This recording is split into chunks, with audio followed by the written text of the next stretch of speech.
بسم اللہ الرحمن الرحیم۔ السلام علیکم پیارے دوستوں، کیسے ہیں آپ سب؟ امید ہے ساتھ خیریت کے ہوں گے۔ آج جو واقعہ ہم آپ کے سامنے پیش کرنے والے ہیں وہ ہے حضرت عیسیٰ علیہ السلام کا سفر میں جانے کا ایک بہت خوبصورت اور سچا واقعہ۔ تو آئیے واقعے کی طرف چلتے ہیں، لیکن اس سے پہلے آپ ہمارے چینل کو لائک اور سبسکرائب ضرور کر لیجیے گا اور بیل آئیکن ضرور دبا دیجیے گا تاکہ آپ کو ہماری آنے والی تمام ویڈیوز ملتی رہیں۔ چلیے واقعے کی طرف چلتے ہیں۔ اللہ عز و جل کے پیارے حبیب صلی اللہ علیہ وآلہ وسلم نے ارشاد فرمایا، جب بندہ جھوٹ بولتا ہے تو فرشتہ اس کی بدبو سے 1 میل دور ہو جاتا ہے۔ اس پر مبنی ایک ویڈیو ہم نے پہلے بھی بنائی ہے، تو آپ پلیز وہ ویڈیو ضرور دیکھیے گا، جھوٹ کی سزا اور اس کے نقصانات۔ آج ہم آپ کو بتائیں گے حضرت عیسیٰ علیہ السلام کا واقعہ۔ مروی ہے کہ حضرت سیدنا علیہ السلام ایک سفر میں جا رہے تھے کہ راستے میں ایک شخص ملا جس نے آپ علیہ السلام سے عرض کی، اے اللہ کے نبی، میں آپ کی صحبت میں رہ کر آپ علیہ السلام کی خدمت کرنا چاہتا ہوں اور علم شریعت حاصل کرنا چاہتا ہوں، مجھے آپ ساتھ سفر میں لے چلیں۔ بس آپ علیہ السلام نے اسے اجازت عطا فرما دی اور یوں یہ دونوں ایک ساتھ سفر کرنے لگے۔ چلتے چلتے راستے میں ایک نہر کے کنارے پہنچے تو آپ علیہ السلام نے فرمایا، آؤ کھانا کھا لیں۔ دونوں کھانا کھانے لگے۔ بس آپ علیہ السلام کے پاس 3 روٹیاں تھیں۔ جب دونوں ایک ایک روٹی کھا چکے تو آپ علیہ السلام نے نہر سے پانی نوش فرمانے لگے۔ پیچھے سے اس شخص نے تیسری روٹی چھپا لی۔ جب آپ علیہ السلام پانی پی کر واپس تشریف لائے اور دیکھا کہ تیسری روٹی تو غائب ہے، آپ علیہ السلام نے اس شخص سے پوچھا، تیسری روٹی کہاں گئی؟ اس نے جھوٹ بولتے ہوئے کہا، مجھے معلوم نہیں۔ آپ علیہ السلام خاموش ہو رہے۔ پھر تھوڑی دیر بعد آپ علیہ السلام نے فرمایا، آؤ آگے چلیں۔ دوران سفر آپ علیہ السلام نے راستے میں ایک ہرنی کو اپنے 2 خوبصورت سے بچوں کے ساتھ کھڑے دیکھا تو ہرنی کے ایک بچے کو اپنی طرف بلایا۔ وہ آپ علیہ السلام کا حکم پاتے ہی فوراً حاضر خدمت میں ہو گئی۔ آپ علیہ السلام نے اسے ذبح کیا، بھونا اور دونوں نے مل کر اس کا گوشت کھایا۔ گوشت کھانے کے بعد آپ علیہ السلام نے اس کی ہڈیاں ایک جگہ جمع کیں اور فرمایا، قم بِإِذْنِ اللہ، یعنی اللہ کے حکم سے کھڑا ہو جا۔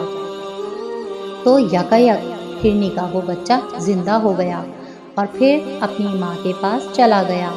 اس کے بعد آپ علیہ السلام نے اس شخص سے فرمایا، تجھے اس اللہ عز و جل کی قسم جس نے مجھے یہ معجزہ دکھانے کی قدرت عطا کی، سچ سچ بتا، وہ تیسری روٹی کہاں گئی؟ وہ بولا، مجھے نہیں معلوم۔ تو آپ علیہ السلام نے فرمایا، چلو آگے چلیں۔ چلتے چلتے ایک دریا پر پہنچے تو آپ علیہ السلام نے اس شخص کا ہاتھ پکڑا اور پانی کے اوپر چلتے ہوئے دریا کے دوسرے کنارے تک پہنچ گئے۔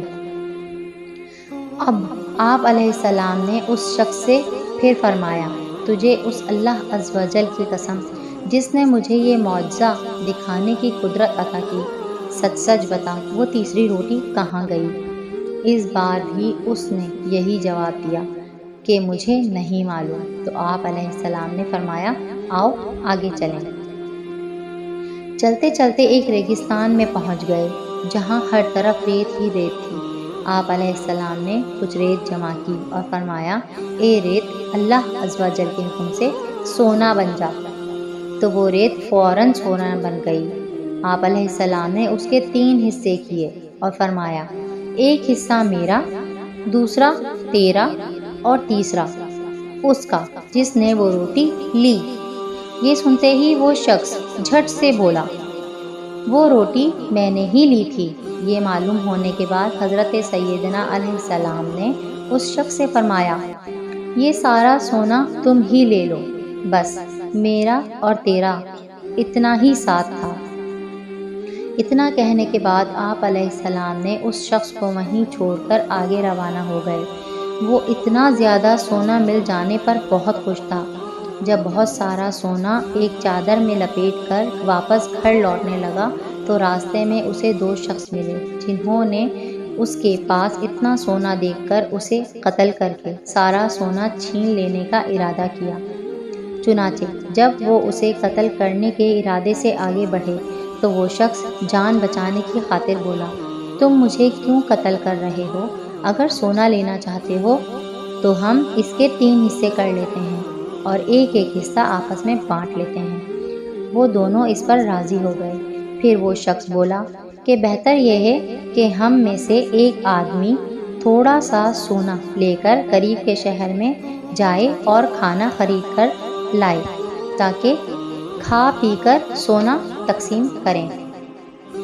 بس اس میں سے ایک آدمی شہر پہنچا، کھانا خریدا، واپس ہونے لگا تو اس نے سوچا بہتر یہ ہے کہ کھانے میں زہر ملا دوں تاکہ وہ دونوں کھا کر مر جائیں اور سارا سونا میں ہی لے لوں۔ یہ سوچ کر اس نے زہر خرید کر کھانے میں ملا دیا۔ ادھر ان دونوں نے یہ سازش کی کہ جیسے ہی وہ کھانا لے کر آئے گا ہم دونوں مل کر اسے مار ڈالیں گے اور پھر سارا سونا آدھا آدھا بانٹ لیں گے۔ چنانچہ جب وہ شخص کھانا لے کر آیا تو دونوں نے اس پر پل پڑے اور اس کو قتل کر دیا۔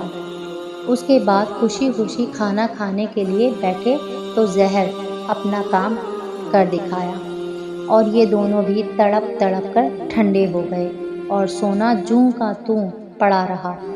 کچھ عرصے بعد حضرت عیسیٰ علیہ السلام کا واپسی میں وہاں سے گزر ہوا تو کیا دیکھتے ہیں کہ سونا وہیں موجود ہے اور ساتھ میں 3 لاشیں بھی پڑی ہوئی ہیں۔ یہ دیکھ کر آپ علیہ السلام نے اپنے ساتھ موجود لوگوں سے فرمایا، دیکھ لو دنیا کا یہ حال ہے، بس تم پر لازم ہے کہ اس سے بچتے رہو۔ تو دوستوں آپ نے دیکھا اس شخص کو جھوٹ اور مال دنیا کی محبت نے کس قدر برباد کر دیا، اور نہ اسے دولت ملی اور نہ ہی جھوٹ سے کوئی فائدہ ہوا، بلکہ جان سے ہاتھ دھونے کے ساتھ ساتھ دنیا و آخرت کا نقصان بھی اٹھانا پڑا۔ میں اپنی اس کہانی کا اختتام اس بات سے کرنا چاہوں گی، نہ مجھ کو آزما دنیا کا مال و زر عطا کر کے، نہ مجھ کو آزما دنیا کا مال و زر عطا کر کے، عطا کر اپنا غم اور چشم گریاں یا رسول اللہ صلی اللہ علیہ وآلہ وسلم۔ دوستوں پھر ملتے ہیں ہم اگلی ویڈیو کے ساتھ، تب تک کے لیے اللہ حافظ۔